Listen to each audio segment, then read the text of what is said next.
আসসালামু আলাইকুম। কথায় আছে যদি থাকে কপালে তাহলে আপনা আপনি আসিবে। ঠিক এমনটাই ঘটেছে বাংলাদেশের ব্যাটসম্যান শামীম হোসেন পাটোয়ারির ক্ষেত্রে। দর্শক, ইতিমধ্যে চলমান রয়েছে গ্লোবাল সুপার লিগ 2026, যেখানে অংশগ্রহণ করেছে পাকিস্তানের ফ্রাঞ্চাইজি লাহোর ক্যালেন্ডার্স।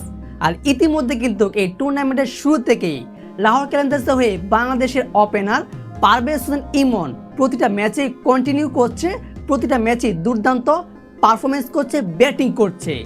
এবার পারভেজ হোসেনের সাথে যুক্ত হচ্ছে বাংলাদেশের আরেকজন ব্যাটসম্যান শামীম হোসেন পাটোয়ারি।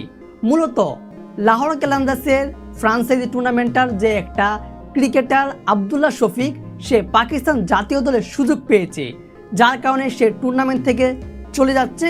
সেই সুবাদে কিন্তু সেই রিপ্লেসমেন্ট হিসেবে দলে নেওয়া হয়েছে বাংলাদেশের ব্যাটসম্যান কিংবা ফিনিশিংয়ে তাণ্ডব চালানো শামীম হোসেন পাটোয়ারিকে। এবার GSL T20-তে লাহোর ক্যালেন্ডার্সের ফ্রাঞ্চাইজির হয়ে বাংলাদেশের দুই ক্রিকেটার মাঠ মাতাবেন, তাও আবার সেই দুজনেই হচ্ছে ব্যাটসম্যান। পারভেজ হোসেন ইমন তো আগে থেকে ছিল, তার সাথে যুক্ত হয়েছে শামীম হোসেন পাটোয়ারি। এবার দেখা যাবে, অবশ্য একদম শেষের দিকে তাকে সুযোগ দেওয়া হয়েছে, মানে দলটা পেয়েছে শামীম হোসেন পাটোয়ারি। তবে আশা করি পারভেজ হোসেন ইমন এবং শামীম হোসেন পাটোয়ারি এই গ্লোবাল সুপার লিগের লাহোর ক্যালেন্ডার্স হয়ে পরবর্তী ম্যাচগুলোতে দুর্দান্ত পারফরমেন্স করবে, বাংলা তাণ্ডব চালাবে এবং কি সকলকে বুঝিয়ে দিবে যে আমরা বাংলাদেশের ব্যাটসম্যান, আমরা বাংলাদেশ থেকে খেলতে এসেছি এবং আমরা টাইগার বলে গর্জন দিব, দুর্দান্ত পারফরমেন্স করতে পারবো।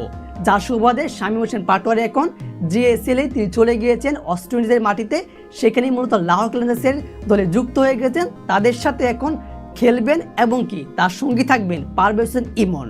দর্শক, এই বিষয়ে আপনার গুরুত্বপূর্ণ মতামতটি অবশ্যই ভিডিওর কমেন্ট বক্সে জানিয়ে দিবেন। ধন্যবাদ।